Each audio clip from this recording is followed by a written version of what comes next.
Ne Yapsak'tan merhabalar. Bugün Bodrum'dayız. Bobo by the Stay'deyiz çünkü Bobo burada sanata oldukça geniş bir alan açtı. Geçen yıl açılmıştı. Açılışla birlikte zaten sanata alan açmaya başlamışlardı. Çeşitli sanat dallarını burada ağırlamışlardı. Ama bu yaz çok güzel bir sergiyle, üstelik dünyanın dört bir yanından, dört bir tarafından pek çok sanatçının eseriyle Bodrum'la sanatı doğanın içinde buluşturdu diyebiliriz. Ve tüm bunları şimdi The Stay Kreatif Direktörü sevgili Maya Yıldırım'la konuşacağız.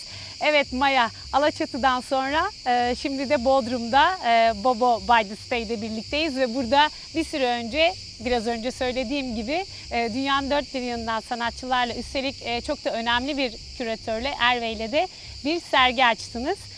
Hemen ben buradan girmek istiyorum. Sonra zaten diğer sanata alan açtığınız projeleri de konuşacağız. Evet, çok teşekkürler Aysun. İyi ki geldin, iyi ki buradasın. The Stay olarak aslında her lokasyonumuzda zaten çok ciddi bir kültür sanat takvimi oluşturuyoruz. Bodrum'da, Cennet Koyun'da burayı geçen sene geldiğimizde içinde bulunduğumuz bu zeytinlik arazi aslında herhangi bir sergi için biçilmiş kaftandı. İlk senemizde burayı güzel anlayarak bu seneye hemen hazırlıklar yapmaya başladık. Ve bu sezon aslında yaptığımız bütün diğer sergilerden çok daha kapsamlı başka bir yöne giderek bu LVMH Foundation'ın sanat küratörlüğünü yapan Erve Mikhailov küratörlüğünde ve Artsa Galeri ile beraber 9 sanatçının 9 işini sergiliyoruz. Bunlar çok yani kendi şeylerinde çok önde gelen isimler, çok büyük ölçekli instalasyonlar. Ugo Rondinone, Sabine Marcellus, Arne Queens gibi çok önemli, çok da Türkiye'de sanat izleyicisiyle buluşmamış eserleriyle, özellikle mesela Sabine Marcellus Atlanta'dan sonra ilk defa burada sergileniyor. İkinci defa sadece ortaya çıktı. Atlanta'dan Bodrum'a. Aynen öyle. Ne güzel bir yolculuk. Aynı şekilde Gizela şu an ilk defa sergileniyor. Bu eser Mısır'da bir madenden çıkan, milattan önce 50 milyon yıl öncesinden çıkan bir mineralin şekillendirilmesiyle şey yapıyor ve sanatçının atölyesinden direkt buraya gelerek ilk defa burada sergileniyor. O yüzden çok gururluyuz bu sergi için. Bu eserlerin hepsinin bu kadar doğal bir ortamda, buranın ışıklarıyla, gölgeleriyle, cırcır böcekleriyle, denizin yansımalarıyla birleşmeleri de bizim için çok önemliydi ve bence bu eserlerin bir enstitüde sergilenmesinden çok daha farklı bir bakış açısı yarattı. Sezon sonuna kadar sergi burada olacak. Evet. Adı da çok iyi bence. Earth Remembers. Evet. Güzel bir isim koymuşsunuz. Evet. Aslında Earth Remembers hem çok pozitif hem de belki içinde biraz da uyarı barındıran bir şey. Bütün yaptığın emeği, bütün yaptığın işi hakkaniyetiyle geri verir toprak, dünya sana. Ama aynı şekilde ona yapılan bütün her şeyi de unutmaz ve onun da karşılığını verir. Muhakkak. Her zaman kendine bir denge noktası doğa bulur. Biz hep şey diyoruz ya, doğa bunun öcünü alacak ya da doğanın dengesini bozduk. Oysa biz doğanın dengesini bozacak kadar güçlü yaratıklar değiliz. Ne yaparsak yapalım. Çünkü doğa her zaman kendine farklı denge noktaları bulur. Ya biz onun umurunda değiliz. O bizim umurumuzda olmalı. Biz ona iyi bakmalıyız ki karşılığı dediğin gibi bize olumlu anlamda olsun. Dolayısıyla doğayla ilgili, doğa-insan ilişkisinin altını çizmek için de güzel bir isim tercih edilmiş bence. Özellikle Sabine'in eseri bence burada Evet. bunu çok yansıtıyor. 4 kendi etrafında dönen, kendi refleksiyonunu gördüğün böyle amber turuncu renkli hareket eden bir enstalasyon. O yüzden kendini de içinde görüyorsun ve hani interact edilen, kendi iç aralarından yürünen, kendini gördüğün, seni yansıtan ama seni yansıttığında ne kadar küçük olduğunu gördüğün de bir eser. Arkada devasa ağaçları, zeytinleri, çamları görünce tam dediğim gibi doğanın karşısında varız ama Hiçiz aslında. hiçiz. Evet, o yüzden çok... Bir de bence buranın yani Cennet Koyunu en mantıklı ve buraya en yararlı şekilde kullanan bir kurum oldu site. Çünkü buradaki zeytin ağaçları varlığını koruyor. Siz onlara iyi bakıyorsunuz ve onların arasında da çok güzel bir şekilde kürate edilmiş sanat eserleri yerleştirince hani sanatla doğanın gerçekten en saygılı biçimde buluşması diyebiliriz. Doğru. Burada buna Aslında da kürasyonu zeytin ağaçları Evet. yaptı. Bütün eserler özellikle dalların şekillerine, rüzgara, ağaçların gövdelerine göre tasarlandı. Bence bu Herve için de çok heyecan vericiydi. Kendisi de Türkiye'deki ilk yaptığı kürasyondu. Türkiye'nin, Bodrum'un doğal güzelliği karşısında çok etkilendi. Evet, ya o anlamda da iyi. Bu kadar hani dünyanın sanatçısını Bodrum'un cennet koyuna taşımak da çok kıymetli. Yine dünyada çok isim yapmış bir küratörün kürete etmesi çok kıymetli. O yüzden hani mutlaka Bodrum'a gelince görülmesi gereken bir açık hava sergisi. Üstelik içinde zeytin ağaçları var. Aslında dediğin gibi zeytin ağaçlarının kürete ettiği bir taraftan da bir sergi olmuş. Ama tabii Bobo'nun da çok güzel bir isim hikayesi var değil mi? Doğru. Bobo aslında bir terminoloji. 17. yüzyılda Fransa'da doğuyor ve bir tip insanı anlatan bir terim. Bohem burjuvadan geliyor. Ne demek? Burjuva sınıfına dahil, iyi eğitimli, iyi okumuş, dünyayı görmüş ama aynı zamanda bohem bir ruha sahip.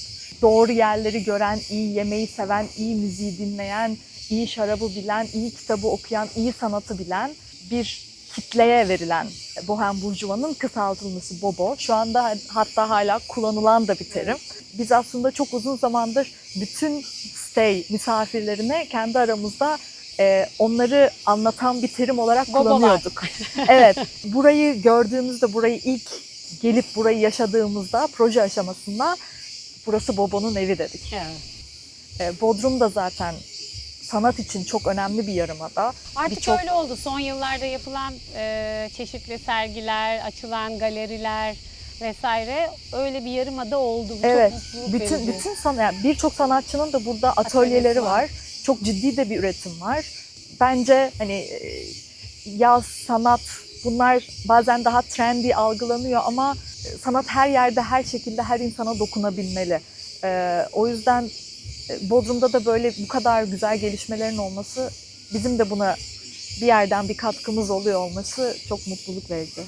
Biz Alaçatı'da Warehouse'da aslında açıldığımızdan beri çok ciddi bir kültür sanat takvimi yapıyoruz. Sergiler olsun, tiyatrolar olsun, konserler olsun.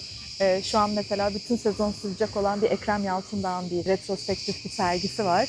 Ama Bodrum'a geldiğimizde sanat dünyasının burada zaten bu kadar aktif olduğunu görmek bizi çok heyecanlandırdı. O yüzden özellikle de bu kadar büyük isimlerin olduğu daha büyük bir sanatsal değerle işin içine girmek istedik. Evet, zaten öyle de girdiniz gibi görünüyor bu Cennet Goy'da. Şimdi yavaş yavaş aslında lafı ben komedi kulübe getirmek istiyorum. Çünkü komedi kulüp de tüm aslında İstanbul'daki sanat dünyası yaz gelince Bodrum'a doğru turneye çıkıyor ya da burada sergiler buraya taşınıyor. Sanatçılar atölyelerini taşıyor, atölyelerini paylaşıyor diğer arkadaşlarıyla. Sanat dünyası aslında ve sanatseverler de Bodrum'a yavaş yavaş inmeye başlıyorlar İstanbul'dan.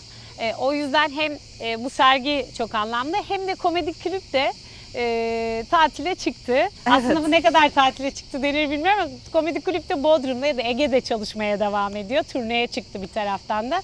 Alaçatı'da çeşitli gösteriler oluyor. Burada Sayfiye by the Stay'de dün akşam bir show izledik. Dolayısıyla Melikşah Altuntaş'ı izledik. Çok da güzeldi, çok da eğlendik, güldük doğrusu. Ben de bu arada Melikşah'ı burada yakalamış oldum. Yani İstanbul'da izleyememiştim. Burada yakaladım. Hem çok da keyifli bir röportaj yaptık. Yani İstanbul'da kaçırdıklarımızı hani burada ya da Alaçatı'da da yakalayabiliyoruz. O yüzden biraz aslında hani komedi kulübün bu Ege turnesini ya da Ege'deki bu gösterilerini anlatmanı istiyorum. Bir de şehre ne zaman döneceksiniz? Biz şimdi bir hafta tatil yapıp bir annemleri görüp ben döneceğim ondan sonra ve İstanbul'da ne bulacağım acaba diye merak ediyorum. Doğru. Komedi kulüp aslında misafirleri gibi tatile çıkıyor. Evet. Hani bu şeyin adına da direkt komedi kulüp tatilde dedik. Bir Alaçatı'ya gidiyor. Bir Bodrum'da şimdi Demirbükü'nde Sayfiye by the Stay'de bir 5 günlük güzel bir programla misafirlerini takip etti aslında. Evet. İşte stand-up'ları getirdik. İşte Ali Poyrazoğlu, Melikşah Altuntaş, Bengi Apak, Sarp Apak, birkaç konser, Harun Tekin'in Test 1-2 diye kendi Evet. solo yaptığı bir konser. Şimdi önümüzdeki günlerde Şakalı Akustiği yapacağız. Aslında misafirleri hazır buradayken burada da sanatı sadece hani sergi ve daha kısıtlı bir yerden takip etmek değil, bütün bu işin daha performatif tarafını da ortaya koymak istedik aslında. Komedi Kulübü'nün tatili de çok uzun değil. Değil. Evet, Eylül'ün sonuna doğru oradaki Nişantaşı'nda da şeyimiz başlayacak, sezonumuz başlayacak. İyi, tamam. Çok bizi yalnız bırakmayın oralarda gerçekten de. Böylece aslında Nişantaşı'na da belki hani Bodrum'da bir sanat hareketliliği başlamıştı. Pek çok sanatçı özellikle pandemiyle birlikte atölyelerini bu tarafa taşıdı. Yani daha çok sanatçı taşımaya başladı. Burada atölyeler arttı ve Bodrum'da çok iyi sergiler açılmaya başlandı. Siz de buna böylece bu uluslararası sergiyle destek oldunuz. Ama Nişantaşı'nı da hareketlendirdiniz diye düşünüyorum. Comedy Club'dan sonra şimdi Das geliyor Nişantaşı'na Evet. yeni bir sahneyle. Böylece gerçekten hani Nişantaşı da Teşvikiye de o özlediği günlere yavaş yavaş sanatsal anlamda dönüyor sanki. Kesinlikle biz Nişantaşı'nı seviyoruz, o mahalleyi seviyoruz, mahalleciliği seviyoruz. Bence orada yapılan bütün işlerin de karşılığı alınabileceğini düşünüyoruz. Yeter ki değer olsun, emek olsun, sanat olsun, kültür olsun. Bence her zaman misafiriyle buluşuyor. Kesinlikle öyle. Şimdi Maya, sen sanat okudun, Stay grubunun sanat direktörüsün.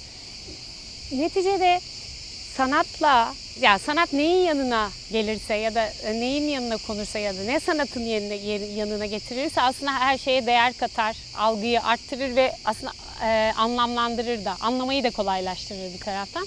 Buradan baktığında bir tarafta otelcilik ama bir taraftan da sanata da ciddi bir destek ve yatırımınız da var tabii. Sanatın farklı dallarına. Bunun içerisine yüksek sanat, sergi, modern sanat da giriyor, tiyatro da giriyor, müzik de giriyor. İşte yeni aslında stand-up dünyasına da bir destek oluyorsunuz. Çünkü onların da yaptığı o performans çok değerli ve kıymetli bir taraftan. Çok da ilgi görüyor herkes tarafından. Böyle baktığında bu otelcilik, misafir ağırlama ve bir taraftan da sanat, bunun gerçekten marka değerine katkısı, insanlara katkısı, size katkısı, nasıl bir iletişim ve nasıl bir aslında alışveriş var orada? Biz aslında bir hayat stili sunuyoruz. Yani bizim yaptığımız otelcilik aslında otelcilikten daha çok entertainment olarak anlatılabilir. Artık gelsinler, kalsınlar, iyi servis alsınlar, iyi yemekler yesinler. Tabii ki çok önemli ve çok bunun her şeyin bazını oluşturuyor.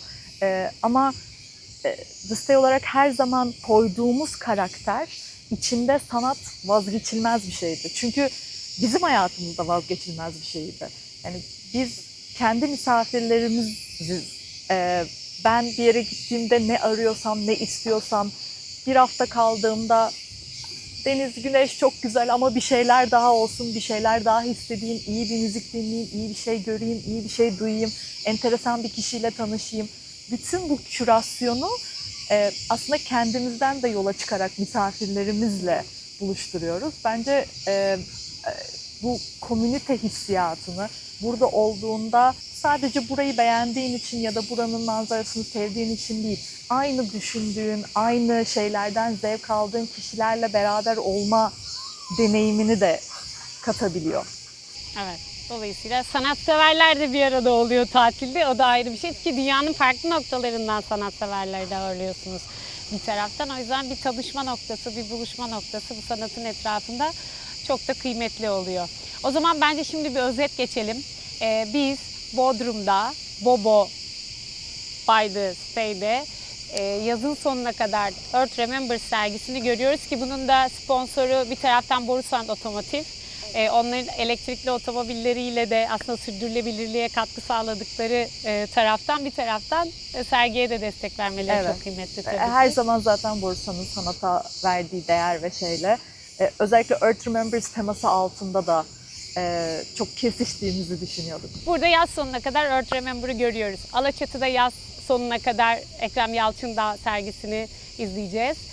Komedi Kulüp zaten kısa da olsa, küçük de olsa bir tatile çıkıp burada bir aktivite sunacak. Hem müzik olacak hem bir taraftan stand-up şovlar. Ve başka unuttuğum bir şey var mı? Sonra Eylül'de dönüyorsunuz Komedi Kulüp'le birlikte. Evet. Yani misafirlerimizle hep beraber İstanbul'a geri dönüyoruz ve aslında kültür sanat programı orada devam ediyor. Alaçatı 12 ay boyunca tiyatrolarıyla ve şeyiyle aslında kış sezonunda daha da hareketleniyor. Evet. Aslında o da çok iyi. Yani Alaçatı'da ne güzel, orada da Arkas çok güzel bir galeri açtı. Size de çok yakın. Kesinlikle. Alaçatı Warehouse'a. Oraya gidince gezilebilecek ve hani yürüme mesafesinde hemen kocaman bir müze var. Orada sanat galerisi var. O da çok güzel. Siz de 365 gün, yani yılın 12 ayı diyeyim. Yılın 12 ayı oraya performanslar da, tiyatrolar da götürüyorsunuz ki ben birkaçına şahit oldum. Çok da ilgi görüyor. İzmir'den çok gelen var. Alaçatı'dan çok seyirci geliyor. Orada bir eksiği tamamlıyorsunuz bence İzmir'e. Alaçatı'da Warehouse by the Stay aslında 2018'den beri dediğin gibi 12 aylık bir takvim sundu insanlara. Çok farklı gösterilerle insanları birleştirdik. İlk başta bunu yaptığımızda zaten açılışımız Fazıl Say'ın böyle kendi anlatısıyla yaptığı bir konserle başladı. Ondan sonra da işte tiyatro hafta sonları, çok yakın zamanda İstanbul Devlet Opera Balesi ile çağdaş bir bale gösterisi. Aslında çok fazla insanların karşılaşamayacağı ya da bir otele gittiğinde, bir tatile gittiğinde çok da beklemeyeceği tarzda da kültürel etkinlikler yaparak. Çok güzeldi bu arada. Yani en unutulmazlardan biriydi. Ben de öyle düşünüyorum. Özellikle bunu daha çok kış aylarında yapmak, oradaki lokal yaşayanlara aslında